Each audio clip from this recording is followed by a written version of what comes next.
Hello everyone and welcome to instant biology by doctor Neela. मैं फिर से आ गया हूं आपके बीच में एक बहुत इंपॉर्टेंट वीडियो के साथ। जैसा कि आपको जानकारी होगी कि हम लोग मॉलिक्यूलर बायोलॉजी की सीरीज में बात कर रहे थे अलग अलग रिपेयर सिस्टम्स की। तो आज उसी सिलसिले में मैं एक नया वीडियो लेकर के आया हूं जिसमें मैं आपसे मिसमैच रिपेयर सिस्टम के बारे में बात करने जा रहा हूं।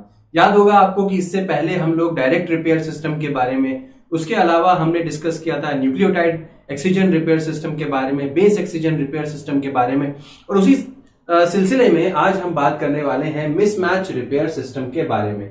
इस वीडियो में हम देखेंगे कि मिसमैच रिपेयर सिस्टम क्या होता है, उसका प्रोसेस क्या है, कौन कौन से एंजाइम्स यहाँ पे इस्तेमाल होते हैं, इसके अलावा जो भी इससे रिलेटेड यूजफुल डायग्राम्स हैं उसको भी आज हम स्टडी करेंगे। तो बिना देर किए हुए शुरू करते हैं आज का वीडियो मिसमैच रिपेयर सिस्टम। तो आप देख सकते हैं ये इमेज, यहाँ पे देख सकते हैं डीएनए का structure, double stranded double helical DNA का स्ट्रक्चर है, और यहाँ पे आप देख सकते हैं बहुत सारे इंडिविजुअल्स जो कि रिपेयर सिस्टम को बना रहे हैं या रिपेयर कर रहे हैं डीएनए का। बेसिकली ये जो इंडिविजुअल्स हैं ये एंजाइम्स को रिप्रेजेंट कर रहे हैं जो कि इन्वॉल्व होंगे मिसमैच रिपेयर सिस्टम में। तो चलिए एक एक करके धीमे धीमे समझते हुए चलते हैं और सारी चीजें एक साथ समझेंगे। तो देखते हैं मिसमैच रिपेयर सिस्टम क्या होता है। सबसे पहले तो मिसमैच रिपेयर सिस्टम में नाम से ही आपको समझ में आ रहा होगा कि किसी तरीके का मिसमैच हो रहा है यहाँ पे। अब मिसमैच का एग्जिस्टेंस कैसे हुआ जरा समझने की कोशिश करिए। आपको पता है कि डबल स्ट्रैंडेड डीएनए में एक स्ट्रैंड के ऊपर जो बेसेस होते हैं नाइट्रोजनस बेसेस, ठीक उसके कॉम्प्लीमेंट्री बेसेस नीचे वाले स्ट्रैंड के ऊपर होते हैं। जैसे कि अगर ऊपर वाले स्ट्रैंड पे एडेनिन है तो ऑटोमेटिकली नीचे वाले, ठीक नीचे वाले जो स्ट्रैंड है उस पे कॉम्प्लीमेंट्री पोजीशन पे थाइमीन होना चाहिए। ये तो कॉन्सेप्ट आपको जरूर पता होगा, इसी को बोलते हैं कॉम्प्लीमेंटैरिटी ऑफ बेसेस। ये कॉन्सेप्ट आपको जरूर पता होगा। अब जब एक स्ट्रैंड ऑफ डीएनए का रेप्लिकेशन हो रहा होता है, यानी कि उस स्ट्रैंड से दूसरा स्ट्रैंड बनाया जा रहा होता है, तो कई बार कुछ प्रॉब्लम आ जाती है, यही यानी कि कई बार कुछ एब्नॉर्मैलिटी आ जाती है, यानी कि कई बार कुछ एरर आ जाता है जिसको आप यहां पे ठीक करते हैं। यानी कि मिसमैच रिपेयर सिस्टम जो होता है वो डीएनए रेप्लिकेशन के दौरान जो भी एरर्स होते हैं, यहां पे बहुत इंपॉर्टेंट पॉइंट ये है कि मिसमैच रिपेयर सिस्टम वो रिपेयर सिस्टम है जो कि रेप्लिकेशन के दौरान होने वाले एरर्स को ठीक करता है। तो पहला पॉइंट क्लियर हो गया, डिटेक्टिंग मिसमैचेस इन डीएनए रेप्लिकेशन। अब डीएनए रेप्लिकेशन में होता क्या होगा, हालांकि इसके बाद एक अच्छा सा डायग्राम है जिसको मैं आपको दिखाऊंगा भी, लेकिन एक छोटी सी एक एग्जांपल ले लें। जैसे कि मान लीजिए एक स्ट्रैंड था, ये ओरिजिनल स्ट्रैंड है मेरा, और यहाँ पे थाइमीन था, ये ओरिजिनल स्ट्रैंड है, ठीक है, ये मेरा ओरिजिनल स्ट्रैंड है, टेम्पलेट स्ट्रैंड है। इससे मेरा एक नया स्ट्रैंड सिंथेसाइज हो रहा है, तो ऑटोमेटिकली यहाँ पे जो सिंथेसिस होनी चाहिए वो कायदे से किसकी होनी चाहिए थी, एडेनिन की होनी चाहिए थी। क्यों? क्योंकि बेस कॉम्प्लीमेंटैरिटी ये कहता है कि थाइमीन के कॉम्प्लीमेंटरी एडेनिन बेस होना चाहिए। बट अगर मान लीजिए कि रेप्लिकेशन के दौरान ये थाइमीन के अक्रॉस, थाइमीन के कॉम्प्लीमेंटरी एडेनिन ना जुड़ करके कोई और बेस जुड़ जाता, मान लीजिए कि जैसे हम कह सकते हैं कि यहां पे साइटोसिन जुड़ जाए, साइटोसिन जुड़ जाए, तो ये क्या हो गया, ये एक मिसमैच हो गया। थाइमीन के जो कॉम्प्लीमेंटरी होना चाहिए था एडेनिन, बट यहां पे जुड़ गया है साइटोसिन, तो साइटोसिन क्या हो गया, एक मिसमैच हो गया। अब इस मिसमैच को हमें ठीक करवाना है। मिसमैच को ठीक कौन करेगा, मिसमैच रिपेयर सिस्टम ठीक करेगा। कैसे ठीक करेगा उसको अभी आगे देखेंगे। चलिए मैकेनिज्म क्या है इसका, देखिए मैकेनिज्म को हम कुल मिलाकर के 3 स्टेप्स में डिवाइड कर सकते हैं। कैसे कैसे मैकेनिज्म होता है, सबसे पहले तो रिकॉग्नाइज किया जाएगा मिसमैच्ड बेस पेयर्स, देखा जाएगा कि आखिर मिसमैचिंग हो कहां पे रही है। जैसे कि ये पोजीशन समझ में आई कि अच्छा यहां पे मिसमैचिंग हो रही है, तो सबसे पहला स्टेप यही हो गया कि मिसमैच को रिकॉग्नाइज करना।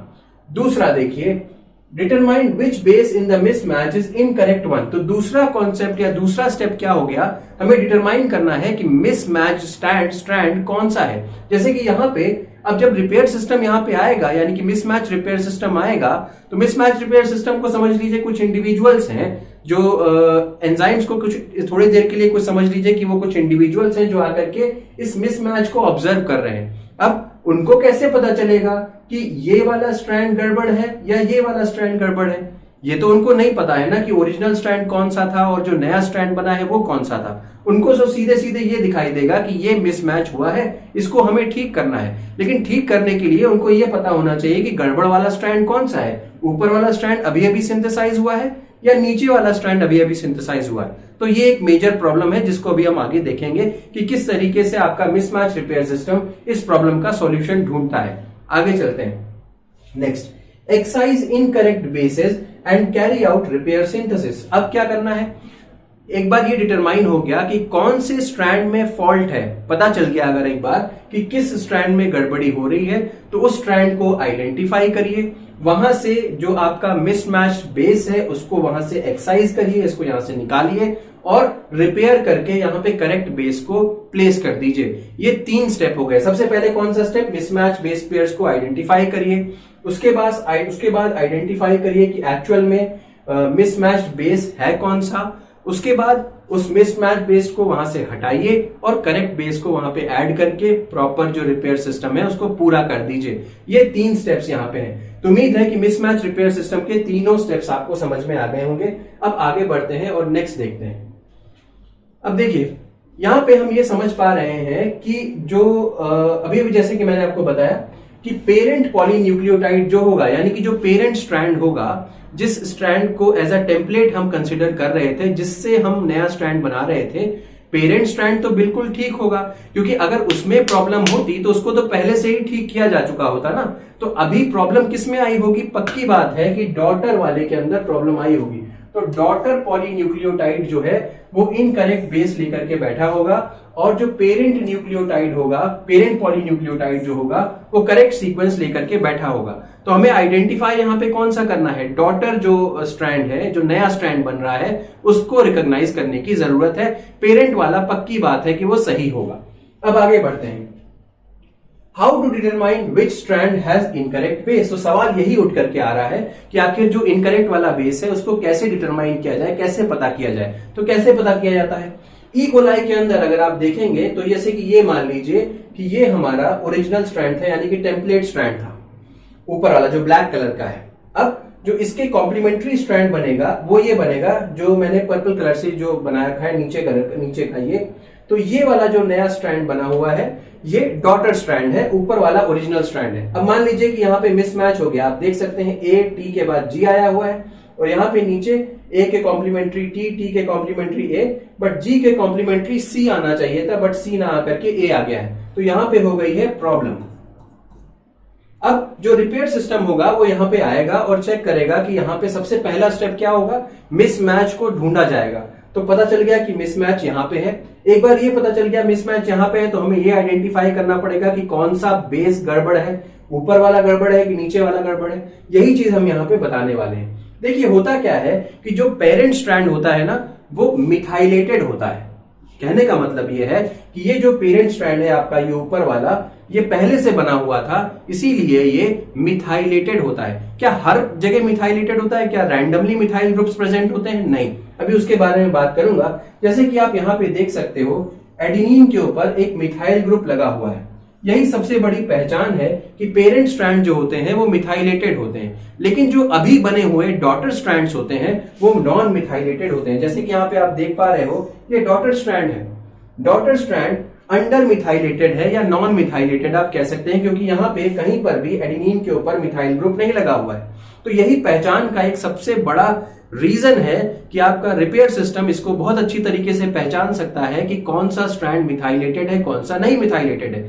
जो मिथाइलेटेड होगा वो ओरिजिनल स्ट्रैंड होगा, टेम्पलेट स्ट्रैंड होगा। जो नॉन मिथाइलेटेड होगा वो डॉटर स्ट्रैंड होगा। उसी के ऊपर पाया जाने वाला जो बेस, ये वाला बेस है एडेनिन, ये पता चल जाएगा कि ये बेस एक्चुअल में प्रॉब्लमैटिक है, इसको यहां से हटा करके क्लीव कर दिया जाएगा और नया बेस यहाँ पे इंक्लूड कर दिया जाएगा। तो ये पूरा का पूरा प्रोसेस हुआ। इस तरीके से आइडेंटिफाई किया जाता है कि कौन सा डॉटर स्ट्रैंड है, कौन सा पेरेंट स्ट्रैंड है। नेक्स्ट स्लाइड के ऊपर चलते हैं। अब सवाल ये उठता है कि जो पेरेंट स्ट्रैंड हुआ था वो पेरेंट स्ट्रैंड को मिथाइलेट कौन करता है? आखिर कुछ एंजाइम्स होंगे ना जो मिथाइलेट करेंगे। बिल्कुल सही आपने कहा। 2 एंजाइम्स के बारे में बात करता हूं। सबसे पहले एंजाइम का नाम है डीएनए मिथाइलेज, डीएनए ये डीएनए एडेनिन मिथाइलेज, जिसको आप डैम नाम से भी जानते हो, डीएनए एडेनिन मिथाइलेज, जिसको हम डैम नाम से भी जानते हैं। यहां से नाम से भी समझ में आ रहा है कि ये एडेनिन के ऊपर मिथाइल ग्रुप जोड़ता होगा। अब क्या सभी एडेनिन के ऊपर मिथाइल ग्रुप जोड़ता होगा कि कुछ कुछ एडेनिन के ऊपर? जी नहीं, सभी एडेनिन के ऊपर मिथाइल ग्रुप नहीं जोड़ता है, केवल कुछ एडेनिन के ऊपर मिथाइल ग्रुप जोड़ा जाता है। जैसे कि जहां पे GATC होगा, GATC यानी कि ये सीक्वेंस होगा, उस एडेनिन के ऊपर, ये एडेनिन यहां पे है ना, GATC का ये एडेनिन है, इस एडेनिन के ऊपर मिथाइल ग्रुप जोड़ा जाएगा, और वो भी किस पोजीशन के ऊपर? 6th पोजीशन के ऊपर। तो ये क्या बन जाएगा? 6 मिथाइल एडेनिन बन जाएगा। फिर से समझिए, GATC जहां पर भी होगा सीक्वेंस में, ये किसकी बात की जा रही है? जो ओल्ड स्ट्रैंड था हमारा, उसमें होगा ऐसा। जहां पर भी GATC मौजूद होगा, उसके एडेनिन के ऊपर मिथाइल ग्रुप जोड़ा जाएगा, और एडेनिन पे भी कौन सी पोजीशन पे? 6th पोजीशन के ऊपर जोड़ा जाएगा। इसी तरीके से डीएनए साइटोसिन मिथाइलेज नाम का एंजाइम, जिसको आप DCM बोलते हैं, ये भी यही काम करता है, बट ये साइटोसिन के ऊपर मिथाइल ग्रुप जोड़ेगा। कहां पे साइटोसिन होगा? इस स्ट्रैंड पे। CCAGG अगर पाया जा रहा है तो यहां पे साइटोसिन के ऊपर मिथाइल ग्रुप जोड़ दिया जाएगा। सिमिलरली CCTGG पे भी मिथाइल ग्रुप जोड़ा जाएगा साइटोसिन के ऊपर। तो दोनों एंजाइम का नाम पता होना चाहिए, DNA cytosine methylase, DNA adenine methylase, दोनों कहां पे मिथाइल ग्रुप जोड़ते हैं ये पता होना चाहिए। तो ये कहानी हो गई आपके मिथाइल ग्रुप जोड़ने की। अब बहुत लोगों के मन में ये सवाल आ रहा होगा कि सर मिथाइल ग्रुप जोड़ने से क्या ये एक म्यूटाजेनिक बेस नहीं बन जाएगा? नहीं, ऐसा कुछ भी नहीं होता। यहां पे मैंने साफ तौर पे ये मेंशन भी कर दिया है कि मिथाइलेशंस आर नॉट म्यूटाजेनिक। ये जो मिथाइलेशंस हो रहे हैं उनका म्यूटेशन से कोई रिश्ता नाता नहीं है, ये म्यूटाजेनिक नहीं होंगे। नेक्स्ट बात करते हैं, there is a delay between DNA replication and methylation of the daughter strand. एक चीज समझने की कोशिश करिए।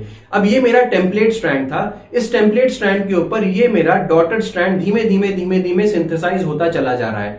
अब एक बात समझिए, जब ये डॉटर स्ट्रैंड पूरा सिंथेसाइज हो जाएगा, ये देखिए टेम्पलेट स्ट्रैंड तो मिथाइलेटेड पहले से ही है, लेकिन जैसे जैसे ये डॉटर स्ट्रैंड एक बार सिंथेसाइज हो चुका पूरा, तो डॉटर स्ट्रैंड के सिंथेसिस होने में और मिथाइलेशन होने में थोड़ा सा टाइम गैप होता है। फिर से समझिए, ये डॉटर स्ट्रैंड बन चुका है, अब डॉटर स्ट्रैंड बनने में और मिथाइलेशन शुरू होने में इस डॉटर स्ट्रैंड का, तो मतलब क्या हुआ? क्या सर डॉटर स्ट्रैंड भी मिथाइलेट होगा? बिल्कुल मिथाइलेट होगा, लेकिन इसके बनने में और मिथाइलेट होने में थोड़ी देर का टाइम लैग होता है, थोड़ी देर का समय लगता है। इसी समय में आपका जो डीएनए रिपेयर सिस्टम है, जिसको हम मिसमैच रिपेयर सिस्टम बोलते हैं, वो काम पे लग जाता है। उसके पास इतना ही टाइम विंडो होता है जिसमें कि वो चेक करता है कि कौन सा स्ट्रैंड मिथाइलेटेड नहीं है। जो स्ट्रैंड मिथाइलेटेड नहीं है वो ही डॉटर स्ट्रैंड होता है, और उसी में जो भी इनकरेक्ट बेस होता है उसको रिमूव करके करेक्ट बेस ऐड कर दिया जाता है। तो ये कॉन्सेप्ट आपको क्लियर हो गया होगा।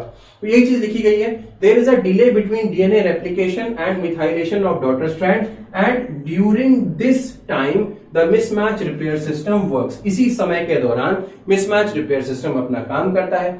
अब मिसमैच रिपेयर सिस्टम जो है वो 3 तरीके के केसेस में काम कर सकता है, यानी कि वो रिपेयर कर सकता है एक लॉन्ग पैच को, लंबे पैच को रिपेयर कर सकता है, या शॉर्ट पैच को रिपेयर कर सकता है, या वेरी शॉर्ट पैच को रिपेयर कर सकता है। ये डिपेंड कर रहा है कितनी लेंथ है जिसको वो रिपेयर कर रहा है। तो लॉन्ग, शॉर्ट या वेरी शॉर्ट पैच को रिपेयर कर सकता है। आगे बढ़ते हैं, जो हम ई कोलाई के लॉन्ग पैच का जो रिपेयर सिस्टम है, मिसमैच रिपेयर सिस्टम, वो सबसे ज्यादा कॉमन है, उसी को पढ़ेंगे यहां पे। अब देखिए, ई कोलाई का जो लॉन्ग पैच का रिपेयर सिस्टम है, यहाँ पे 3 म्यूट प्रोटीन्स पाए जाते हैं, 3 म्यूट प्रोटीन्स। यहां से बहुत बार क्वेश्चन आया हुआ है कि कौन से म्यूट प्रोटीन्स पाए जाते हैं और उनका क्या रोल है, हर म्यूट प्रोटीन का क्या रोल है, इसके बारे में क्वेश्चन बहुत बार पूछा जाता है। तो जल्दी से देखते हैं, म्यूट एच के बारे में सबसे पहले बात कर रहे हैं। सबसे पहला जो म्यूट प्रोटीन है उसको बोलते हैं mute H protein. Mute H protein जो है वो रिकॉग्नाइज करता है रिकॉग्निशन ऑफ GATC। समझ में आया? अभी मैंने बताया था कि GATC में अगर ओल्डर स्ट्रैंड होगा, टेम्पलेट स्ट्रैंड होगा, तो इस एडेनिन के ऊपर मिथाइल ग्रुप जुड़ा होगा। तो ये म्यूट एच क्या कर रहा है? रिकॉग्नाइज कर रहा है GATC को, और तो और ये एंडोन्यूक्लियस की तरीके से भी काम करता है। अभी मैं बताऊंगा कि एंडोन्यूक्लियस क्या होता है, क्या करता है। इतना तो आपको पता ही होगा कि एंडोन्यूक्लियस क्या करेगा? एक कट मार देगा। बात समझ में आई? कट करने के काम आता है, क्लीव करने के काम आता है। तो म्यूट एच GATC को रिकॉग्नाइज करेगा और एंडोन्यूक्लियस की तरीके से भी काम करेगा। म्यूट एस की अगर मैं बात करूं तो ये रिकॉग्नाइज करता है mismatches from the distortions they cause in the DNA backbone. तो जो म्यूट एस है वो बेसिकली स्कैनिंग का काम करता है।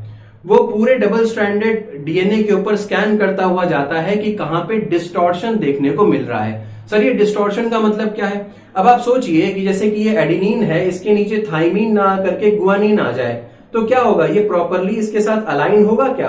क्या प्रॉपर यहाँ पे हाइड्रोजन बॉन्डिंग होगी क्या? नहीं होगी, जिसकी वजह से इसमें डिस्टॉर्शन आ जाएगा, डिस्टॉर्शन आ जाएगा। इस डिस्टॉर्शन को डिटेक्ट करने का काम है म्यूट एस का। तो याद कर सकते हो एस फॉर स्कैनिंग। स्कैनिंग, तो ये स्कैन करता हुआ जाता है और चेक करता है कि हाँ भाई कहां पे डिस्टॉर्शन है। डिस्टॉर्शन मिला, उसके बाद वो म्यूट एच को रिक्रूट करेगा और ऐसे ही म्यूट एच को रिक्रूट करेगा तो म्यूट एच अपनी जो एक्टिविटी है वो शो करता हुआ चला जाएगा। उसके बारे में आगे बात करेंगे। अच्छा, म्यूट एस की जो एक्टिविटी होती है वो एटीपीएज एक्टिविटी होती है, यानी कि एटीपी की प्रेजेंस में ही काम करेगा, एटीपी को यूज करके ही काम कर सकता है। नेक्स्ट बात करते हैं, म्यूट एल का फंक्शन उतना ज्यादा क्लियर नहीं है, अननोन फंक्शन है। तो ये तीन जो म्यूट प्रोटीन्स हैं वो यहाँ पे काम कर रहे हैं, म्यूट एच, म्यूट एस और म्यूट एल। अब म्यूट एस देखिए, मैंने अभी भी आपको बताया था कि म्यूट एस क्या काम करता है। म्यूट एस रिक्रूट करता है किसको? म्यूट एच और म्यूट एल को। तो सबसे पहले कौन आने वाला है? म्यूट एस आएगा। क्यों? क्योंकि उसी को रिकॉग्नाइज करना है, जो डिस्टॉर्शन है वो वही रिकॉग्नाइज करता है। एक बार डिस्टॉर्शन रिकॉग्नाइज कर लिया तो उसके बाद वो रिक्रूट करेगा किसको? म्यूट एच और म्यूट एल को। म्यूट एच एक तरीके का एंडोन्यूक्लियस होता है और ये क्या करेगा? Cleaves अनमिथाइलेटेड strand on the 5 prime side of G in GATC sequence. इसका मतलब क्या हो गया? तो म्यूट एच क्या करेगा? ढूंढेगा कि अनमिथाइलेटेड स्ट्रैंड कौन सा है। अनमिथाइलेटेड का मतलब डॉटर स्ट्रैंड कौन सा है, उसको चेक कर लेगा। उसके बाद जहां पर भी जो भी प्रॉब्लमैटिक एरिया होगा, डिस्टॉर्शन ऑलरेडी म्यूट एच ढूंढ चुका था, अब म्यूट एच के आसपास का GATC का रीजन ढूंढेगा। कौन? म्यूट एच GATC का रीजन ढूंढेगा और GATC में 5 प्राइम साइड ऑफ G वहां पे क्लीव कर देगा। अब 5 प्राइम साइड ऑफ G का मतलब क्या है? ये G है। अब जैसे कि ये 5 प्राइम टू 3 प्राइम है, मान लीजिए इसको ये 5 प्राइम टू 3 प्राइम है। अब ये गुआनिन है तो गुआनिन का ये 5 प्राइम एंड है और ये 3 प्राइम एंड है, तो वो यहां पे इस जगह पे क्लीव कर देगा। कौन? Mute H. म्यूट एच क्योंकि एंडोन्यूक्लियस का भी तरीके का फंक्शन करता था, तो GATC को ढूंढेगा, उसके 5 प्राइम एंड पे काट देगा। नेक्स्ट आ जाइए, अब आ जाते हैं DNA हेलिकेज 2 और exonuclease 1 removes the segment between the cleavage site and a point beyond the mismatch. अब क्या होगा? दो अलग एंजाइम्स आते हैं जिनका नाम है DNA हेलिकेज 2। DNA हेलिकेज 2 क्या करता है? हाइड्रोजन बॉन्ड ब्रेक करता हुआ चला जाता है। और है एक्सोन्यूक्लियस 1। अब देखिए यहाँ पे एक्सोन्यूक्लियस ही बहुत इंपॉर्टेंट काम कर रहा है। एक्सोन्यूक्लियस क्या करता है? एक टर्मिनल से चीजों को क्लीव करता हुआ चला जाता है। टर्मिनल तो ऑलरेडी इसने बना दिया, आपने देखा ना, यहाँ पे क्लीव कर दिया होगा तो ये टर्मिनल बन गया होगा एक। अब इस टर्मिनल से क्लीव करता हुआ एक्सोन्यूक्लियस भी जा रहा है और उसकी हेल्प कर रहा है DNA हेलिकेज 2। तो ये दोनों साथ में मिलकर के रिमूव कर देते हैं segment between the cleavage side, जो भी क्लीवेज साइड है उसके सेगमेंट्स को रिमूव करते हैं, and a point beyond the mismatch. जहां तक मिसमैच हुआ है उसके बियॉन्ड एक पॉइंट तक ये सारा का सारा सेगमेंट रिमूव करते हुए चले जाते हैं। जैसे कि मान लीजिए कि यहाँ पे एंडोन्यूक्लियस ने कट मारा तो ये टर्मिनल हो गया। अब DNA हेलिकेज और एक्सोन्यूक्लियस यहां से काटते हुए चले जाएंगे और सपोज करिए कि ये हिस्सा जो है ये मिसमैच वाला हिस्सा था, मिसमैच के बियॉन्ड जाकर के इस पॉइंट तक ये सारा का सारा रीजन निकाल के अलग कर देंगे। ये कहने का मतलब है, ठीक है। अब जो गैप फिलिंग है वो कौन करवाएगा? हमें पता है कि गैप फिलिंग का काम DNA पॉलीमरेज एंजाइम का होता है, तो DNA पॉलीमरेज आकर के गैप फिलिंग कर देगा।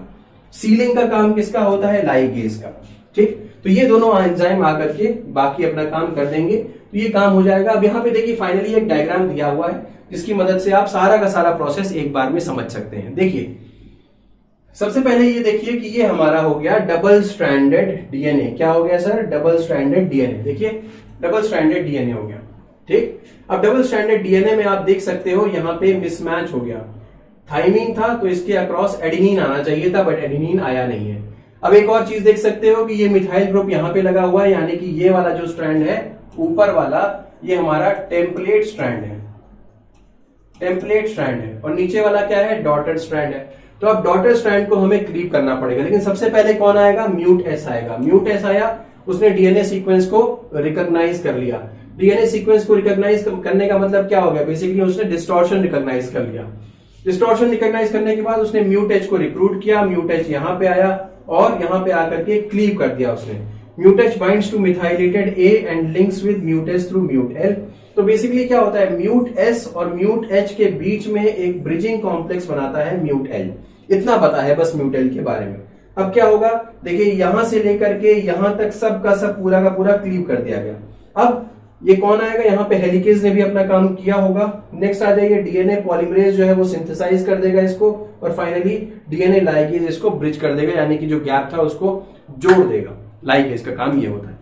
तो ये पूरा का पूरा प्रोसेस हो गया। मैंने आपको मिसमैच रिपेयर सिस्टम के बारे में बता दिया।